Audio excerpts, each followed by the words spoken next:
Buenos dias, mi amigos. Luke here. You probably can't tell from the vegetation, but maybe you can tell from my awesome hat that we are here in Colombia currently. It's my first time to Colombia. It's a pretty nice place, I gotta say. Beautiful city here in Medellin. About 4 million people here. Awesome, awesome city. I wanted to record a quick video because, as you probably noticed, Bitcoin is going on quite the tear today. Bitcoin is already up back over $104,000. MicroStrategy is closing in on $400 per share. It's probably already hit that by the time you're watching this, but the point is that it's pumping. Why is MicroStrategy pumping? Why is Bitcoin pumping? What's happening here? Does the market know something when it comes to Donald Trump's inauguration this upcoming Monday on January 20th? So I think that's possible. I think it's possible that something big is coming with the Trump administration. You know, I don't want to count my chickens before they roost, right? We don't want to be too bold here, but I do think there is a very real possibility that Donald Trump is going to have a strategic Bitcoin reserve. I really believe that. I believe that because we're seeing that Vivek has been, starting this new ETF for Bitcoin convertible notes. We see Howard Lutnick meeting in person with Nayib Bukele. We see, his vice president, running mate, JD Vance, with, half a dozen coins. Most importantly, maybe, Donald Trump's own sons are going to Bitcoin conferences, talking about $1 million of Bitcoin and saying how, Bitcoin is the next new oil, the next new kind of real estate, right? I think these are all very bullish and optimistic catalysts. And I think possibly the market is trying to front run that. Of course, it's entirely possible that's not it at all, and this is just normal market movements. Because at the end of the day, it doesn't actually matter what the price does. It doesn't matter if it goes up or it goes down. The thing that actually matters is what is it going to do for you? What kind of quality of life is it going to bring for you? How is it going to make your life better? And so let's talk about that. How is it going to make your life better? Well, I'm an American here in Colombia, and so I'm biased towards America. I love America. I want America to succeed. However, at the same time, there are things the American government does all the time I don't agree with, that I think are a negative impact on the world, and that I would argue are evil. Especially being somewhere in Latin or Central America, like here in Colombia, there are examples of Americans and the American government having all kinds of negative impacts on these countries, right? In Guatemala, where I spent some time, people there are recovering from decades of war and conflict, in large part funded by the Americans. Same thing in El Salvador, right? Which is now commonly called Bitcoin country, right? El Salvador had all kinds of gangs imported into El Salvador from the United States. We've done all kinds of horrible things to people in the rest of the world. And obviously, there's the fiat question, right? We print a bunch of money, we distribute it onto the rest of the world, we debase the world in a zero-sum game to enrich ourselves at the expense of other people. There are millions of people here in Colombia, many, many more millions in all of South America, Africa, Asia, Europe, the rest of the world. And we print numbers and we give them our numbers so that we can get more stuff from them for a little bit cheaper. Even though we are the richest already, because we're in a proof of stake system, that is the US government and the Federal Reserve, we can harvest their wealth, steal their wealth, and we don't bat an eye. As much as we are victims of the banking system is a victim of the central bank. And as much as we are victims of the bank, people here are victims of us. This is the problem with a fiat system. This is a problem with a proof of stake system, with bigger gun diplomacy. The ones with the biggest guns write the laws. And Bitcoin doesn't need guns to write the laws.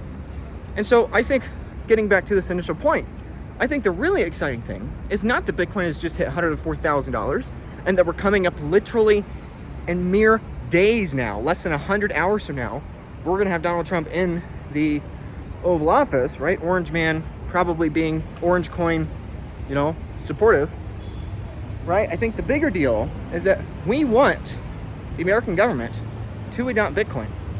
We want that. A lot of people in Bitcoin maybe don't want that yet, but I think if we're being consistent here, I think we do want that. Don't we want an institution, the largest institution in the world, to adopt a system that prevents them from exploiting other people? Now, don't get me wrong, they're definitely going to use Bitcoin to exploit, right? They're going to use Bitcoin to strengthen the dollar, the whole dollar system on a market cap basis. So therefore, they can weaken the political currency units themselves and debase it on the rest of the world, right? So they're going to take advantage of people either way. Us Americans, we're going to take advantage of people either way.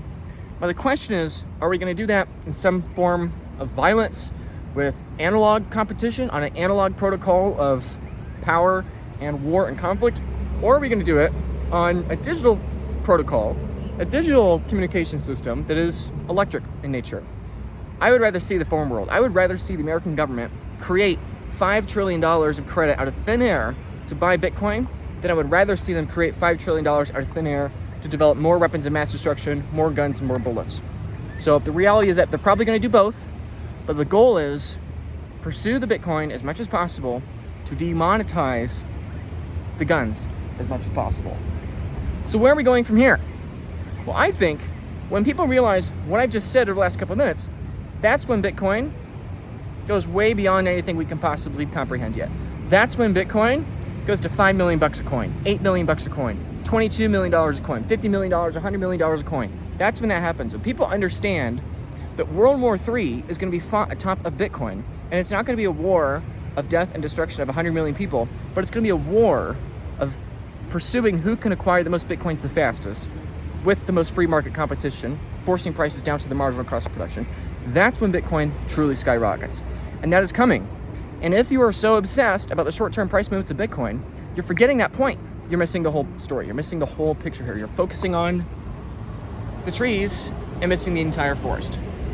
But focusing on the trees just for a minute here, I think the main catalyst for upside for Bitcoin in the coming weeks or months here is Donald Trump getting into office. We do not know what he is going to do or how bullish he is going to be, okay? The United States has just gave up another 90,000 Bitcoin back to the Bitfinex and Tether scandal, right? That's 90,000 more Bitcoin that the US is going to have to rebuy if they want to reach a certain target for the strategic reserve, okay? That's really bullish. That basically puts another 90,000 coins in the hands of diamond holders, right? That is exceedingly bullish news that they gave those 90,000 Bitcoin back to Tether and Tether Bitfinex, right? Like that's basically a fourth of MicroStrategy's stack, right? More or less, right? Fourth, fifth, whatever it is. So I think that's a really optimistic catalyst for the coming weeks is if Trump gets in office and the market right now is saying there's some small probability he's going to issue or pass some sort of Bitcoin bill or executive order, if that probability goes from a perception of 1 in 5 to let's say 100%, well obviously the market's going to react in a positive way to that. Now there's downside possible too. I think the main downside is what we're seeing in the bond market. I think the main downside is what is going on with yields. I think that's the main problem. Yields are skyrocketing, mortgage rates are not coming down, people are dumping their bonds, especially the long duration bonds. Why? Because people don't want to buy American debt. Investors are at an increasingly alarming rate not buying American bonds, not buying American debt. And what is that doing? The more bonds they sell, the higher yields go. The higher yields go, the higher interest rates go. The higher interest rates go, the more unaffordable housing becomes, the more unaffordable any kind of loan becomes, right? Because the world runs on bonds. If you want to predict the stock market, if you want to predict what Bitcoin's going to do, predict the bond market. If you can predict the bond market, you can predict every other market. It's not true the other way around. So my point is, I think that is the primary potential negative catalyst for Bitcoin. The Federal Reserve needs a reason. The Treasury needs a reason to have yield curve control. We gotta flatten those yields. We can't afford rates this high for much longer, let alone any higher. So we need rates to come down. We need to have demand for bonds. What are we gonna do? We're gonna print the money to buy our bonds. We make the debt out of thin air, then we print the money out of thin air to buy the bonds so that we keep rates down, so that we keep the whole thing floating around. So I think there could be some sort of emergency. There could be some sort of emergency action or reaction to some sort of economic quote-unquote crisis or debt crisis or whatever. And so I think as long as you're prepared for that short-term volatility to the upside or the downside, I think you're going to be good to go.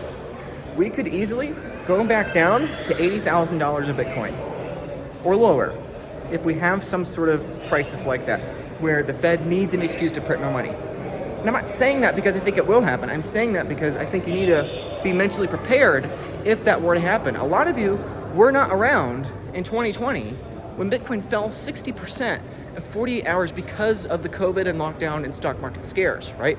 Like Bitcoin could totally fall 40%, 50%, or 60% within a few days or maybe a week if we have some sort of debt market crisis where people are urgently needing to get dollars. That's totally possible.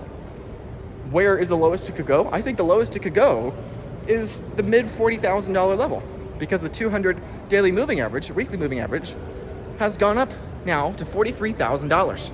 And so historically speaking, it is exceedingly improbable, even with a COVID era similar level crash, that we're going back down to that level of 43,000. So, I think, 90 grand is very likely to see again. 80 grand is likely to see, not likely, possible to see again, right? 50K, 40K, I don't think we're ever going to see those prices again, not even in the next bear market. And so I'm saying be prepared for the downside, because there has never been a more likely moment in the last 3 or 4 years since COVID. There has not been a more likely moment for some sort of financial emergency to arise because of exactly what bond yields are doing right now in the next couple months. So you got to be ready for that. However, I'm not trading based on that. I do not encourage you to trade based on that. I think it is stupid and nonsensical to trade based on that, because you cannot predict that. And when it happens, it is going to be so fast, you're not going to have the proper time to react. I had a conversation with Brad Mills about a year ago where he had this very conversation. Brad Mills predicted COVID. He predicted the big crash. He predicted so much about the crash of March of 2020. He got so much right, it was unbelievable. And yet even he said it was not worth it to trade that, because he put in so much time, so much effort, and so many hours and so much stress that in the end, yes, he made a profit, but the profit, when he divided it by the hours, even though he made a good bit of money, he said it wasn't worth it. I would have rather built a new business or spent my time doing something more productive to society instead of engaging that zero-sum game kind of trading. So don't trade. We're going to go up. We're going to go down. Today we're going up. MicroStrategy's hitting 400. Bitcoin's hitting 104K. And while we could have a possible crash at some point in the next few months with yields and the bond market going as crazy as it is right now, I think it's probably more likely we go up than down. And you have to take your Bitcoin self-custody seriously. I just had a conversation with somebody literally here at the Bitcoin Medellin conference in Colombia. I just had a conversation with somebody who still has 100% of their Bitcoin on Coinbase. Okay? A lot of you watching, I don't think, understand how few people in Bitcoin are actually prepared for $150,000 Bitcoin, a $200,000 Bitcoin, okay? If you still have your Bitcoin on Coinbase, you can't afford to go to a Bitcoin conference. I genuinely mean that. I'm not making fun of the guy, here I talk to, and there's probably many people here like that. I'm not making fun of them or of you. I'm trying to warn you. Okay, you can't just casually have a tenth of a Bitcoin, half a Bitcoin, 1 Bitcoin, 5 Bitcoin sitting on Coinbase that you can probably access on your phone walking around in a foreign country. That's not only stupid for the sake of preserving your Bitcoin, because it's probably, not probably, but it could be stolen from you. That's also dangerous for your personal well-being. I love Colombia, and it feels moderately safe. It doesn't feel quite as safe as El Salvador, but for goodness sake, I would not walk around with $50,000 in my back pocket. I wouldn't even walk around with $1,000 in my back pocket along the street, right? And so this is my larger point. Yes, we might have downside. We're probably going to have upside. And assuming we have upside, you have to take your Bitcoin security very, very seriously. You have to take Bitcoin self-custody. You have to make sure that you're considering your tax implications, especially if you're somebody that owns MicroStrategy stock, that is planning on rotating that MicroStrategy stock into Bitcoin at some point. That's my plan, and I would highly encourage you to do the same if you're holding a significant allocation to MicroStrategy. You have to remember, at some point, MicroStrategy is going to give up all the gains it makes in terms of Bitcoin. It's going to give up all the gains in terms of Bitcoin at some point. You cannot have a credit-based system, which is what Michael Saylor is doing in MicroStrategy stock, and a deflationary system like Bitcoin at the same time. They are inherently incompatible. At some point in the future, probably a distant period of time from now, but at some point in the future, that trade will no longer make sense. And the only thing you will want is self-custody Bitcoin. So that's my encouragement. We could go down, we could go up, but if we go up, you better be prepared for when that's going to happen. Because even here at Bitcoin conferences, people still do not have self-custody. People still have not taken these things seriously. People still are on Coinbase. And that's my encouragement. If you can take self-custody and you can actually do that, you're going to be well ahead and more safe and secure than many, many other people. This is a zero-sum game, my friend. There is always going to be somebody who is the most secure and somebody who is going to be the least secure. Average security does not cut it, because the more average you are and the longer you wait to procrastinate from increasing your security, the lower you fall in the rankings. Every single person I help upgrade into self-custody, every single person I help upgrade into a better security solution is a net consequence, is a net negative for you if you've not yet done that yet. Because every person that rises the ranks of becoming more secure means that you fall the ranks of becoming less secure. So for goodness sakes, take your Bitcoin self-custody and prepare as if Bitcoin's gonna hit $1 million in the next couple years because of this strategic reserve by Donald Trump. I don't know if that's gonna happen, but you better prepare as if it could happen. Because I'm telling you, I don't think $1 million is the most likely this year or next year, but it definitely could happen. It definitely could happen. So without further ado, I'm gonna get back to conferencing here. A lot going on. Wow. Okay, here, let me squeeze in here. One of the largest business payment network, but I really would like to create a reach for underrepresented communities and to give back. And Jeremy, you told me, Alex, the mission of the company